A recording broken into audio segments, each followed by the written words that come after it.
Agus daoine cót agus Gaeilge fád bhí nótan.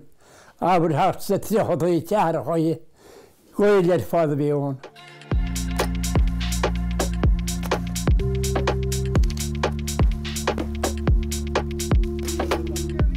Tá muid sa bailú na canúntaí seo mar gur seods luchar iad na daoine seo tá idir Gaillimhe agus ní leirtear Gaeilge sna háiteach seo na cheantair seo níos mó agus fadómhíochttar leir Gaeilge gúnaí ba cheantair Ghaeltachta an láidir a bhíon tab.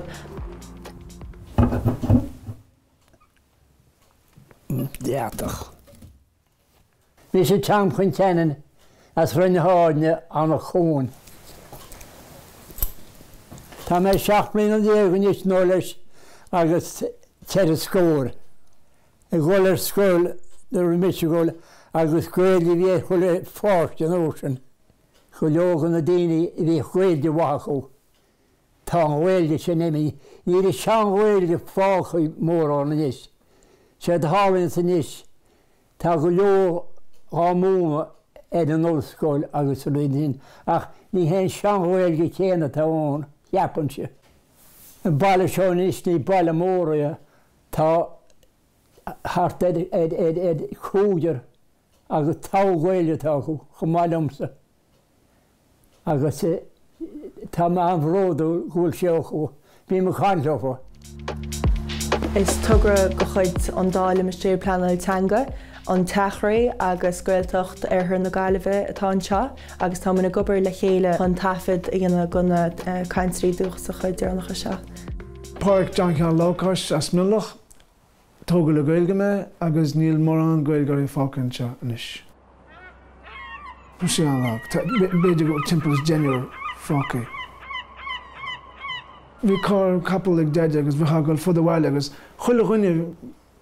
beag na chuile bhí Gaeilge. Tá thart ar fiche duine ar a listáin le taifiadadh dhéanamh go dtí seo agus riontacha sin tá idir más na néchaidí tá an íseachab agus tá sé tharbh tábhachtach an sebris teanga seo a chuomhnú. Mr. Seamus O'Connell agus is sa bailiteoir na Gaillimhe is cainteoirí dúchas me.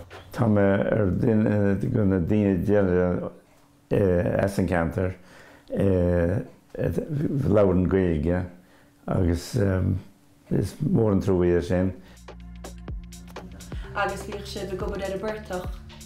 Bhí agus hartar scóir duine í cheantair bailiteoir mar bhí leabhar Gaeilge ó bhuachas agus de réir chéile mar atá tá cáin ar fáil báspa na chuile bliain go níos seo. Ní hen neidir sin Gaeilge leabhar sa cheantair anois.